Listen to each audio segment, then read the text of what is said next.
네, 우리 함께 보는 말씀은 히브리서 2장 10절에서 18절까지입니다.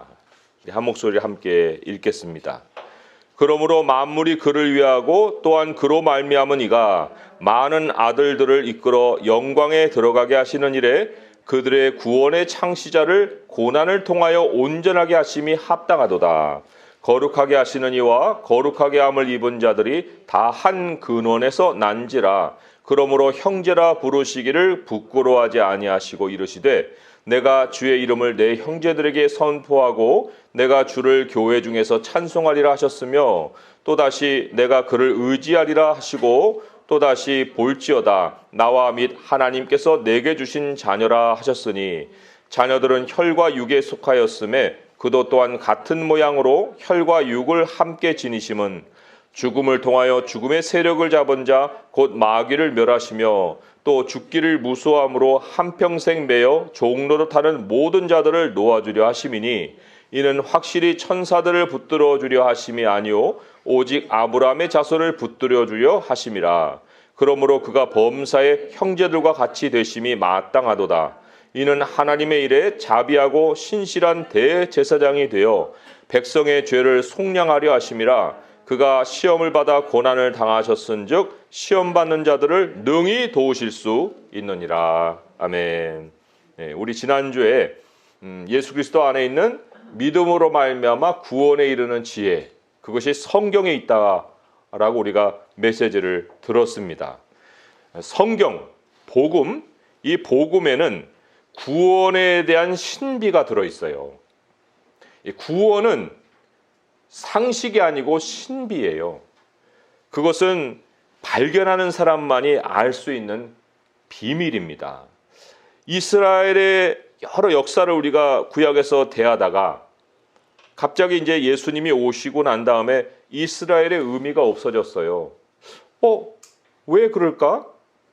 거기에 대한 답을 성경은 뭐라고 얘기하고 있냐면 신비라고 얘기를 하고 있습니다.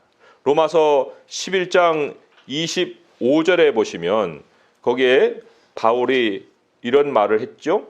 형제들아 내가 너희가 스스로 지혜 있다 하면서 이 신비를 너희가 모르기를 원치 아니하노니 이 신비는 이방인의 충만한 수가 들어오기까지 이스라엘의 덜어는 우둔하게 된 것이라. 이게 구원의 신비예요. 구원에 있어서 이스라엘만의 특별한 어떤 역할이 있고 하나님의 계획이 있다는 겁니다. 그러니까 이스라엘은 사라진 게 아니에요. 구원 역사에서 하나님이 이제 행하실 놀라운 계획이 드러날 것입니다. 그거를 우리가 이제 모든 걸 다 파악을 못하지만 그러나 적어도 성경이 알려주는 바 이방인의 충만한 수가 들어오면 이스라엘의 구원이 또 일어나는 역사적인 사건이 있다라고 가르치고 있어요. 이게 비밀이에요. 신비고. 그러나 우리 하나님의 백성에게는 성경을 통해서 성경은 구원에 이르는 지혜가 있다 했으니 성경을 통해서 하나님의 비밀을 깨달아 갈 수 있게 해 주신 거예요. 에베소서의 말씀에 보면 에베소서 3장 1절에서 4절까지 말씀에 그 위에 이제 소제목이 뭐라고 붙어 있냐면요. 하나님의 구원의 경륜의 비밀. 이렇게 돼 있어요. 하나님의 구원의 경륜의 비밀. 이것도 비밀이죠. 자, 비밀이 어느 정도로 비밀인가? 제가 4절까지만 읽어드릴게요. 이러므로 그리스도 예수의 일로 너희 이방인을 위하여 갇힌 자 된 나 바울이 말하거니와 너희를 위하여 내게 주신 하나님의 그 은혜의 경륜을 너희가 들었을 터이라. 곧 계시로 내게 비밀을 알게 하신 것은 내가 먼저 간단히 기록함과 같으니 그것을 읽으면 내가 그리스도의 비밀을 깨달은 것을 너희가 알 수 있으리라. 에베소서 3장 1절에서 4절 읽었어요. 그 비밀을 사도 바울을 통해 하나님이 간단히 기록을 해주셨다. 그런데 그 기록을 읽으면 사도 바울을 하나님이 통해서 그리스도의 비밀을 깨닫게 해주신 것을 너희가 알 수 있으리라. 그러니까 사도 바울만 비밀스러운 거 안 게 아니고 우리도 그 비밀을 알 수 있게 성경을 기록해 주셨다라는 말씀이에요. 참 안타까운 것은 많은 사람들, 세상 사람들은 뭐 일반으로 그러하고 하나님의 백성들조차도 성경을 자기의 그 도덕에 적용하려는 사람들이 있어요. 혹은 격언으로 사용해서 그냥 몇 구절 이용을 해서 자기 지혜와 덧붙여 갖고 자기를 드러내는 어떤 자료로 사용하는 사람들도 상당히 있습니다. 그런 사람들에게 이 비밀이 풀리겠어요? 비밀이 풀릴 리가 없죠. 마태복음에 예수님이 천국은 발견하는 거라고 그랬잖아요. 천국은 마치 밭에 감추인 보화와 같으니 사람이 이를 발견한 후, 그죠? 숨겨두고 기뻐하며 돌아와서 자기의 소유를 다 팔아 그 밭을 사느니라 그랬죠. 마태복음 13장 44절에 나와 있어요. 얼마나 그 발견이 기쁘고 정말 그 신비를 안 것이 놀라우면 자기의 모든 소유를 다 팔아서 이제 남은 여생은 하나님의 나라를 향하는 일에 다 쓰고 가는 거예요. 그럴 만한 변화를 일으키는 소식이 바로 복음의 신비입니다. 히브리서가 왜 중요한가? 그 신비를 여는 굉장히 중요한 열쇠이기 때문에 그래요. 성경 가운데서 구약과 신약을 연결해주는 가장 중요한 계시가 뭐냐? 그게 바로 히브리서예요. 다른 신약 성경에도 구약이 많이 인용이 되었지만 그 전체 구약을 요약을 해주고 종합해주고 정리해 주어서 우리에게 이것이 바로 구약과 신약이 연결되는 복음이요 라고 제시하는 아주 독특한 책이 히브리서인 거예요. 물론 이제 다른 성경을 다 읽고 히브리서를 읽으면은 그 이해가 더 빨라지겠죠. 그렇지만 또 거꾸로 히브리서를 먼저 이해하고서 다른 성경을 보면 다른 성경을 이해하기가 더 또 수월해진다고 볼 수가 있습니다. 특별히 오늘 이제 본문을 보시면 본문에 있어서 이제 구원에 있어서 예수 그리스도가 누구신가 하는 거를 다른 것들도 다각도에서 가르쳐 줬지만 매우 명료하게 또 구원과 연결된 우리 주님이 누구신가를 가르치고 있습니다. 오늘 10절을 보시면 구원의 창시자라는 말이 나와요. 구원의 창시자. 그죠? 그 만물이 그를 위하고 또한 그로 말미암으니 이게 이제 하늘에 계신 우리 아버지예요. 많은 아들들을 이끌어 영광에 들어가게 하시는 이래 그들의 구원의 창시자를 고난을 통하여 온전하게 하심이 합당하다 그랬어요. 여기 창시자 하니까 뭐를 시작하는 사람 이렇게 이제 우리가 쉽게 문자적으로 이해할 수 있죠. 그런데 조금 더 깊은 의미를 보면은 리더라는 뜻이에요. 리더. 구원을 먼저 열어가는 지도자 이런 뜻이죠. 구원의 길을 먼저 여신 분. 그래서 구원받을 모든 백성을 끌고 가시는 분. 예수님이 이 땅에 아기로 태어나서 모든 삶을 살고 그리고 죽고 부활하고 승천하기까지 그 모든 과정을 먼저 겪으셔서 우리 구원받을 사람들이 따라오게 해주시는 분. 그분이 구원의 창시자이십니다. 구원의 창시자. 일반적으로 우리가 이 구원이라는 것을 생각해 볼 때 굉장히 편협하게 생각하기가 쉬워요. 말하자면 죄와 연결해서만 생각한다는 거예요. 죄에서 빠져나오는 거. 죄에서 구원. 죄에서 구원. 그런데 성경은요, 이 구원의 신비라고 그랬죠. 성경이 말하는 그 신비스러운 구원의 내용을 쭉 살펴보면은 이 구원은 죄 때문에 필요해진 게 아니에요. 죄 때문에 우리의 구원이 필요해진 것이 아니고요. 우리의 구원은 이미 창세 전에 예비된 거예요. 창세 전. 죄가 없는 그러한 상황에 하나님의 지혜 안에서 우리가 하나님의 것으로 이제 택하여지고 하나님 앞에 설 것이 정해졌다는 거예요. 그것을 성경은 구원이라는 말을 합니다.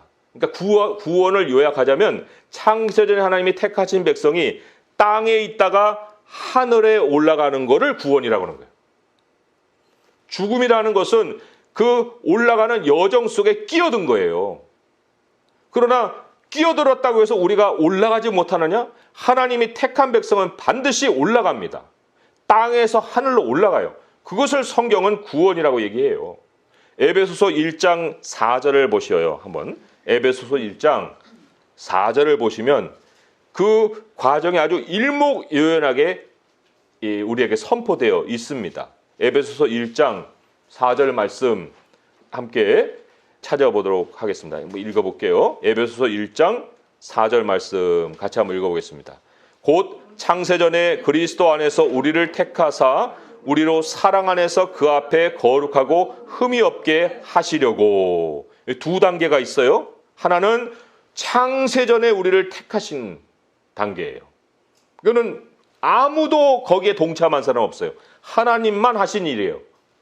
그런데 마지막은 어떻습니까? 사랑 안에서 그 앞에, 하나님 앞에 거룩하고 흠이 없게 세우십니다.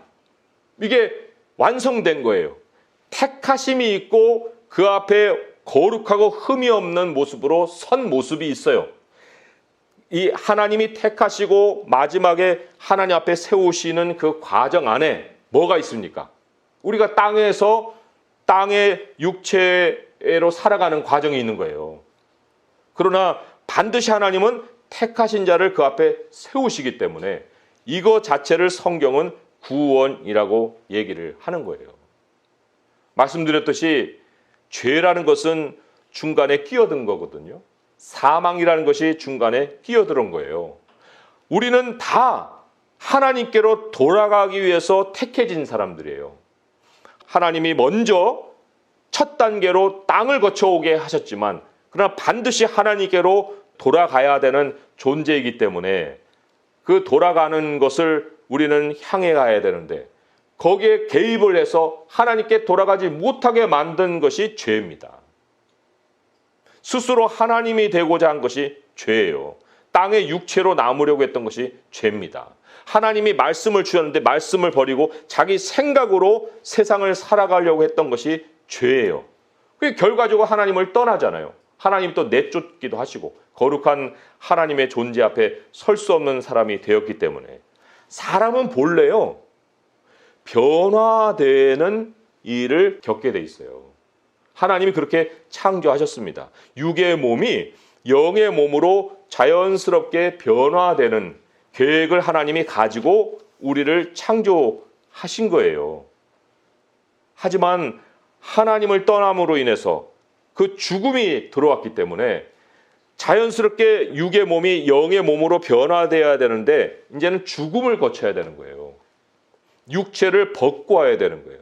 이 육체를 갖고는 하나님께로 돌아갈 수가 없어요. 이 죄에 있는 육체가 변화될 수는 없어요. 하나님이 우리에게 새 몸을 입혀주시는 그 이제 일이 그 하나님의 계획 안에 다 있으신 거예요. 하나님이 계획하신 무엇이라도 사람이 변개할 수가 없습니다. 로마서 5장 12절의 말씀에 이제 하나님께서 그 죄악과 또 생명에 대해서 어떻게 우리에게 복음의 신비를 가르쳐 주셨느냐. 이것도 매우 신비해요. 사람은 이거 이해 못해요. 그리고 사람의 논리와 어떤 이성에는 이런 개념이 있지도 않아요. 로마서 5장 12절에 보시면 이런 말씀이 있습니다. 그러므로 한 사람으로 말미암아 죄가 세상에 들어오고 죄로 말미암아 사망이 들어왔나니 이와 같이 모든 사람이 죄를 지었으므로 사망이 모든 사람에게 이르렀느니라. 이거 사람들 이해 못합니다. 아니 아담은 아담이고 나는 나지 왜 아담 지은 죄가 왜 나에게도 적용이 돼갖고 나도 죄인이 됐어? 한 사람 안에 하나님이 인류를 창조하셨어요. 그게 성경이 말씀하는 사람입니다. 사람. 자, 이것도 뭐 자세하게 들어가면은 또 다른 면들이 있지만 그러나 하나님이 그 한 사람의 안에 인류만 지으셨느냐? 그렇지 않아요. 또 다른 한 사람으로 인해서 생명을 또 주십니다. 5장 17절에서 19절 말씀 또 제가 읽어볼게요. 한 사람의 범죄로 말미암아 사망이 그 한 사람을 통하여 왕노릇하였은즉 더욱 은혜와 의의 선물을 넘치게 받는 자들은 이게 택한 자들이에요. 은혜와 의의 선물을 넘치게 받는 자들은 한 분 예수 그리스도를 통하여 생명 안에서 왕노릇하리로다. 그런즉 한 범죄로 많은 사람이 정죄에 이른 것 같이 한 의로운 행위로 말미암아 많은 사람이 의롭다 하심을 받아 생명에 이르렀느니라. 한 사람이 순종하지 아니함으로 많은 사람이 죄인 된 것 같이 한 사람이 순종하심으로 많은 사람이 의인이 되리라. 왜 이런 일이 벌어질까요?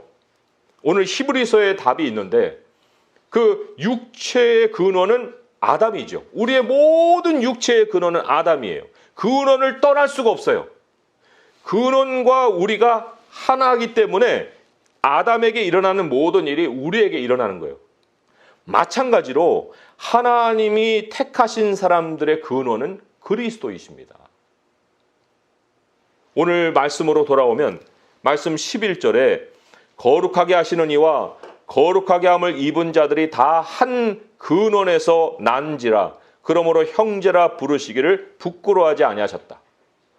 예수 그리스도가 이루시면 그 모든 이루신 일이 같은 근원에 속한 사람들에게 다 적용이 되는 거예요. 육체는 아담으로 인해서 모든 것이 다 적용이 되고 그리고 하나님이 택하신 백성들은 그리스도 안에서 택해졌기 때문에 창세전에 우리가 의지한 것도 아니고 그렇기 때문에 그리스도와 우리가 한 근원이어서 그리스도가 이룬 모든 일이 다 우리의 일이 되는 것입니다. 그게 복음의 신비예요. 우리 택한 사람들은 그 근원이신 그리스도께로 돌아가는 것이 인생의 의미예요. 저는 이 구원의 신비에 대한 메시지를 준비하면서 하나님이 왜 우리를 땅에다 먼저 보내셨을까? 사람을 지어서 하늘에다 두시면 되잖아요. 그런데 굳이 땅에다가 두셨어요. 그리고는 하나님 앞에 거룩하고 흠없는 자로 세울 계획을 가지셨거든요. 그럼 땅에 왜 왔을까요? 땅에 온 이유를 성경은 처음부터 분명하게 우리에게 얘기해 주시죠. 창세기에 너 그거를 먹는 날엔 너 죽는다. 무엇을 얘기하는 거예요? 사람은 하나님의 말씀으로 사는 존재예요. 믿음으로 사는 존재예요. 하나님과 우리 사이에 연결고리가 있어야 되잖아요. 우리는 피조물이고 하나님은 창조자이신데 우리가 창조자가 될 수 없고 창조자가 피조물이 될 수 없잖아요. 그러면 그 중간에 연결고리가 있어야 되는데 그 연결고리가 뭐예요? 말씀이에요. 사람이 말씀으로 말미암아 하나님과 소통하는 존재로 지어진 거예요. 그러니까 사람에게 그를 가르치시기 위해서 사람에게 너 그것을 먹는 날엔 죽는다라고는 그 지시를 내리신 거예요. 사람이 말씀을 버렸을 때 어떻게 됐어요? 자기 존재가 하나님에서 끊어졌잖아요. 신명기에 보시면 거기에 하늘로 가는 여정을 사람이 어떻게 밟아야 되는가 하는 것을 잘 말씀을 해주고 있어요. 신명기 8장 1절에서 3절까지 말씀입니다. 신명기 8장 1절에서 3절까지 말씀이에요. 제가 설명을 좀 드려야 되는 때문에 제가 읽으면서 설명을 드릴게요. 신명기 8장 1절에서 3절입니다. 내가 오늘 명하는 모든 명령을 너희는 지켜 행하라. 그리하면 너희가 살고 번성하고 여호와께서 너희의 조상들에게 맹세하신 땅에 들어가서 그것을 차지하리라. 여기 맹세하신 땅은 하나님의 나라를 상징하는 땅이에요. 약속의 땅이고 우리가 마지막 종착역으로 삼게 되는 하나님의 나라예요. 그런데 그 나라에 이르기까지 여기에 뭐라고 했냐면 너희는 지켜 행하라. 무엇을요? 명령을. 그리하면 너희가 살고 번성한다.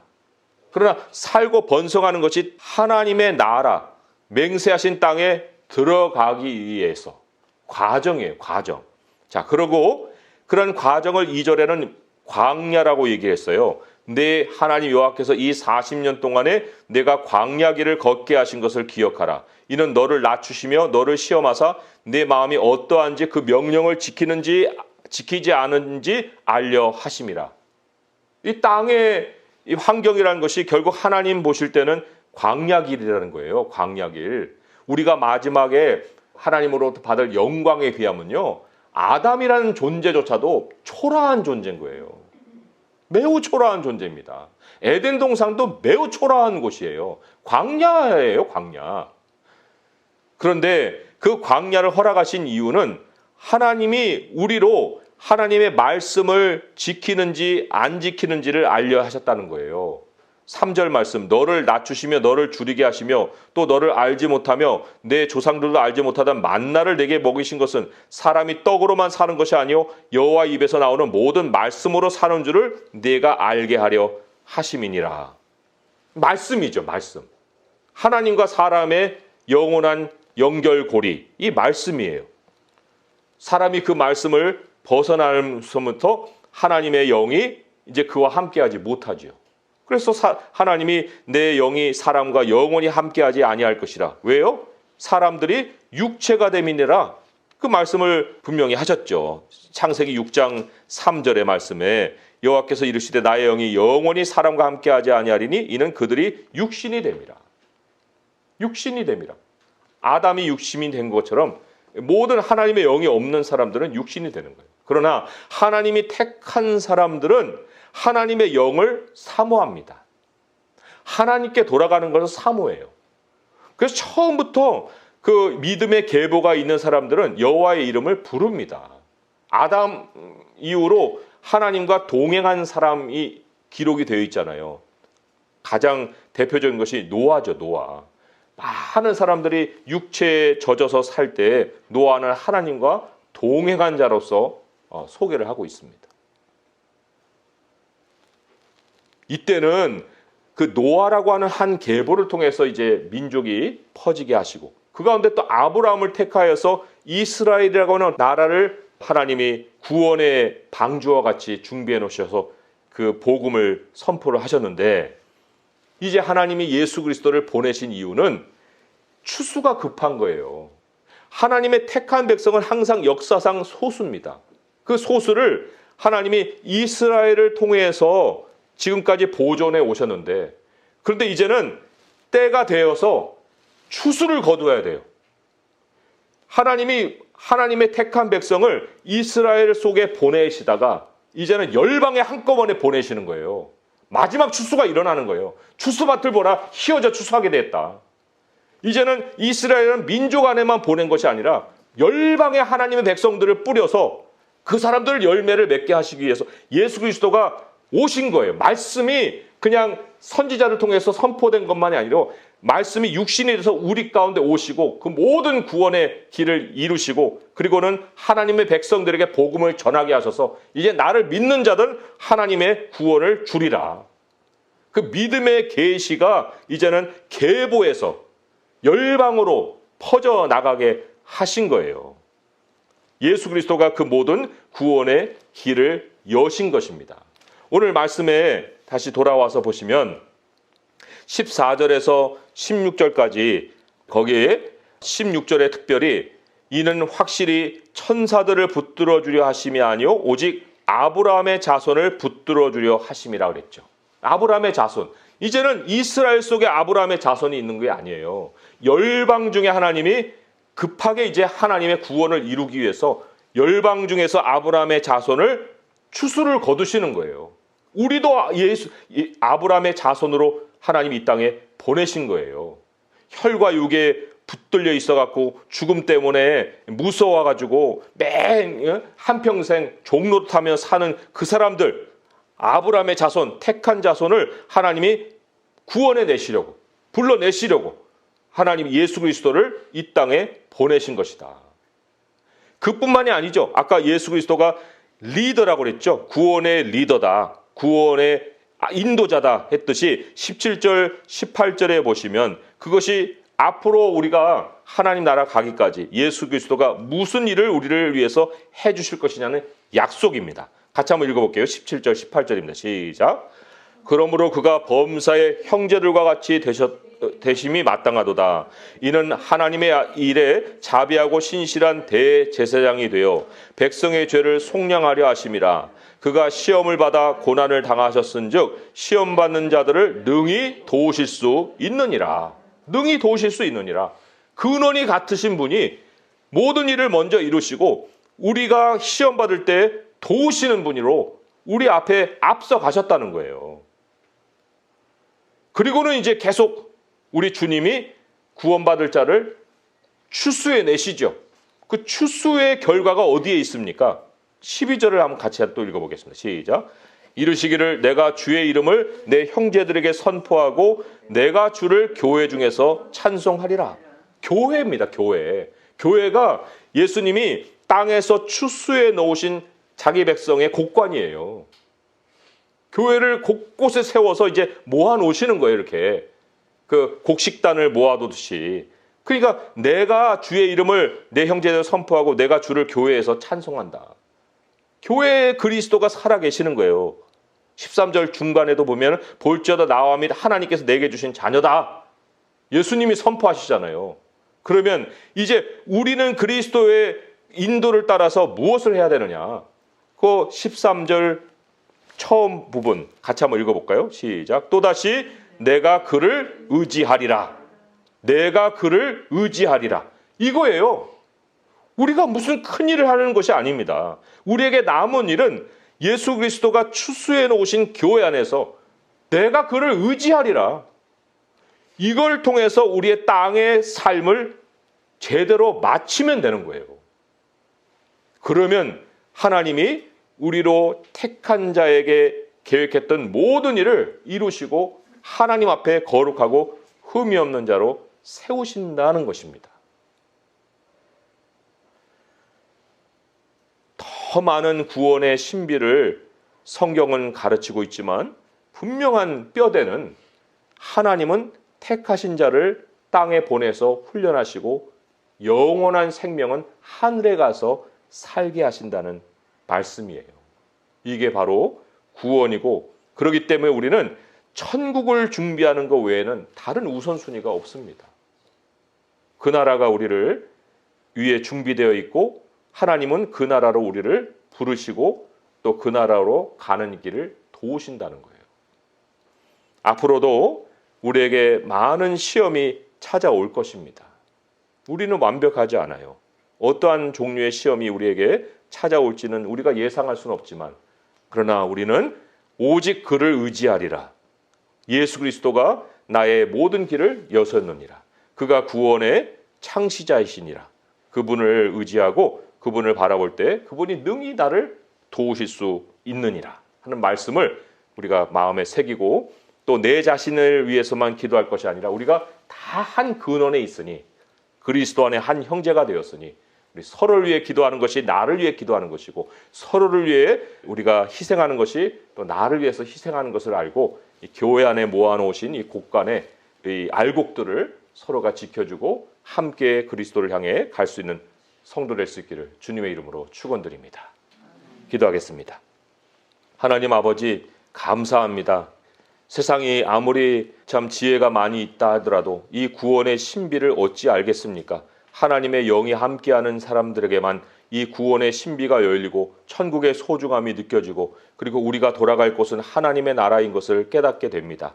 아버지께서 그리스도를 통해서 이 모든 일을 이루시고 이제 길이 되어 주셨사오니, 이제 우리 주 예수 그리스도를 바라보고 그 길을 따라가는 것만이 우리가 이 땅에서 하나님의 나라로 돌아갈 수 있는 유일한 길이 되었나이다. 아버지여, 아버지여, 이 구원이 꼭 죄에서만의 구원이 아니라 이제 하나님께서 모든 것을 이루신 것을 믿고 아버지께 정말 돌아가는 이 모든 여정이 구원인 줄 믿사오니, 아버지 하나님, 이제 어떠한 시험을 받을 때라도 우리 주를 의지하게 하시옵소서. 우리 교회 안에 하나님 모아놓으신 알곡들을 지켜갈 수 있게 하여 주시고, 서로가 정말 기도할 수 있게 하여 주시고, 하나님께서 어느 날 오셔서 우리를 또한 데려가실 때 우리가 영광 중에 주님의 나라로 돌아가서 거기에서 영원한 생명을 살아갈 수 있게 하여 주시옵소서.